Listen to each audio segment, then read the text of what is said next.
Masyarakat Indonesia sangat beragam, mulai dari Sabang sampai Merauke.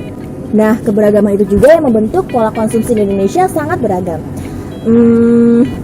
Oh iya, biasanya pola konsumsi yang ada di masyarakat Indonesia dipengaruhi oleh kondisi geografisnya. Seperti contohnya masyarakat Padang.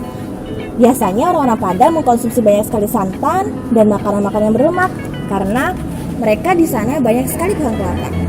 Nah, kira-kira gimana ya? Ada nggak sih perubahan ketika orang-orang Padang makan atau bertempat tinggal di daerah yang tidak lagi banyak sekali santannya seperti di Sunda? Gimana ya? Yuk kita cari tahu.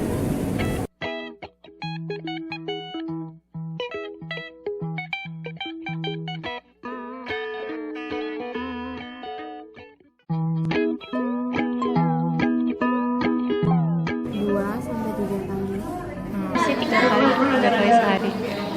Dalam sehari itu biasanya 2 sampai 3 kali. Kadang-kadang sehari itu 2 kali, kadang-kadang 3 kali. 2 sampai 3 sih. Sambal biasa, masakan Padang itu. Jenis makanannya lebih banyak mana? Gorengan, Terus setelah itu sambal-sambalan. ya gorengan, sambal yang digoreng gitu, bukan yang bersantan paling-paling. Ada sih tapi nggak terlalu sering. Padang itu biasanya seringnya tuh kayak ikan, terus kebanyakan juga kayak yang santan-santanan kayak gitu sih. Kalau di Padang itu setiap hari pasti selalu ada lautan itu, ikan atau ayam, dan selalu ada makanan yang kuah-kuah pakai santan lalala gitu. Jadi itu pasti ada. Iya biasanya. Jadi walaupun sayur nih, tapi sayur bening itu jarang. Tapi sayurnya kayak pakai santan. Aku biasanya makan ikan karena aku tinggalnya dekat pantai, jadi seringnya tiap hari itu makan ikan. Ikannya itu biasanya digoreng terus dicampur dengan yang lain-lain seperti tahu, terus dibalado gitu. Kadang-kadang ikannya juga dibikin gulai. Kadang juga makan sampade.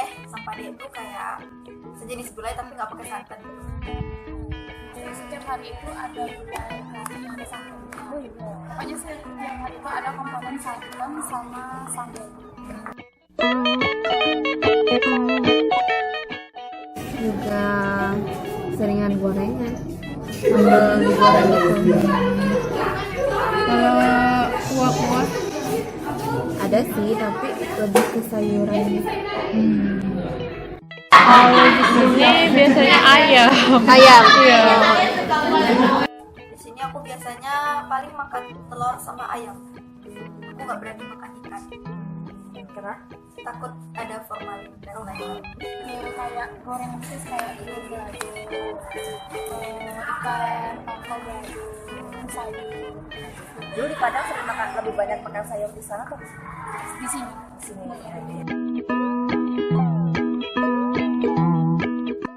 Nggak susah sih tapi rasanya aja yang kayak beda gitu. Kadang kayak santannya itu manis gitu, gulainya itu manis gitu, nggak kayak di Padang. Kesulitan karena pas awal-awal itu bahan-bahan untuk masak itu biasa dikirimin dari rumah, kayak cabenya, bawang segala macam itu dari rumah, karena di situ rasanya beda banget gitu kan. Tapi semakin sini semakin udah cocok lah gitu ya lidahnya sama makanan di sini, udah lumayan. Terus kayak masakan Padang itu di sini tuh nggak kayak makanan yang di rumah gitu, tapi baru beberapa dari semester kapan ya, semester 3-an tuh baru nemu rumah makan Padangnya yang enak juga makanannya, walaupun masih beda ya rasanya sama rasa asli di sana pastinya gitu. Misalnya makanan Padang kan kalau kita tahu kan banyak warung masakan Padang, tapi kalau kayak yang enaknya kayak di Padang itu jarang banget gitu. Jadi agak susah sih. Kesulitannya gini, ada sih yang jual cuman kayak nggak enak gitu. Nggak enaknya gimana? Kurang enak maksudnya, bukan nggak enak, kurang enak. Kurang enaknya di bagian apa nih? Kalau yang dekat rumah, kalau di rumah itu nasi padang itu kerasa banget bumbunya, tapi kalau di sini tuh kayak ada yang kurang gitu, nggak tahu siapa. Karena kita tuh emang kalau masak itu bumbunya emang banyak gitu. Enggak sih, soalnya banyak warung nasi padang juga. Oh gitu. Ada perbedaan nggak rasa? Ada. beda gitu. Kalau di Padang tuh kayak tingkat pedasnya itu beda sama di sini. Pedes banget ya misalnya. Enggak sih, cuma kayak cabai itu lebih terasa aja pedasnya dibanding di sini. Mungkin karena cabai mama gitu kayak itu minimal sekali.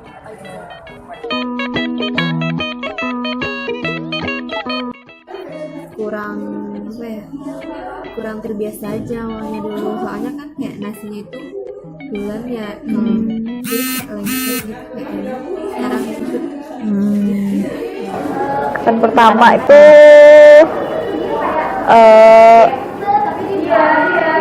kurang pedas sama nggak berasa, ya nggak berasa karena nggak tahu deh, karena suka pedas kali ya, jadi nggak berasa gitu makan di sini. Terus nasinya yang paling kerasa juga, nasinya itu apa, beda gitu, lengket apa gitu, lebih pulen. Kesannya yang pertama kali itu waktu tuh makan manis, terus juga nasinya beda. Oh, beda nasinya gimana tuh? Kalau misalnya di sini kan katanya berasnya beras bulan, jadi kayak itu tuh kadang-kadang tuh agak aneh gitu kalau dimakan. Nah kalau di Padang tuh berasnya tuh kayak gimana Yang gitu? bisa-bisa itu ya? Iya, yang agak beras perak. Jadi agak itu sih kesannya. Manis. Di Padang biasanya makanannya gimana rasanya? Gurih sama pedas ya. Pas awal-awal makan sini tuh kayak kurang nafsu karena apa-apa tuh ada pasti manis. Sementara pas saya di Padang kayak apa-apa pasti pedas gitu. sama aja sih. Kalau di rumah biasanya lebih banyak aja sih porsinya, bisa nambah gitu kan. Kalau di sini tuh kayak satu porsi nasi di sini ya kalau udah habis alhamdulillah banget gitu. Apalagi kalau di rumah tuh kalau misalnya beli makan di luar itu porsi nasinya banyak banget gitu, sedangkan kalau di sini tuh dikit gitu. Beda sih. Lebih banyak di mana? Kebanyakan di Padang sih, kayak tahu kan ya kalau di warung nasi Padang tuh porsinya tuh gede. Kalau di sini tuh kayak ada yang nasi kucing lah, ada yang gitu kayak gila sih. Ya, berarti kamu mengalami apa ya, perubahan porsi juga ya? Berkurang. Kalau di rumah biasanya habis sekolah paling banyak tuh bisa makan sampai 3 kali dalam satu kali makan. 3 kali ambil nasi. Wah. Tapi kalau di sini sekali doang. Oh gitu. Ya. Ada sih kalau pas di Padang tuh juga sedikit. Enggak sih, tetap dulu soalnya merasa kalau masak sendiri itu karena nggak kemakan akhirnya kebuang juga. Yang masak sendiri karena kan nasinya dimasak, jadi paling cuma goreng telur, cuma ya gitu lah. Lauknya beli ya. lebih sering dimakan sih, tapi sesekali juga masak juga. Kalau Semarang tuh beli karena nggak punya alat untuk masak. Iya benar ya, karena tapi ribet juga sih. Soalnya kan kuliah jam 7 jadi nggak seperti itu buat masak. Sehari dari masakan Padang ini omsetnya berapa? Tergantung sih, kalau ramai itu bisa nyampe 1.500.000 per hari. Terus jenis makanan apa yang paling cepat habis? Biasanya kalau misalnya yang bakar bisa sampai 2 kali ngambil, cepat habis. Terus selanjutnya kapan waktu khusus, bukan khusus ya. Kapan waktu yang paling ramai pembeli? Kapan waktu yang paling ramai pembeli? Biasanya kalau itu anak-anak kampus pada pulang sore gitu. Sore hari.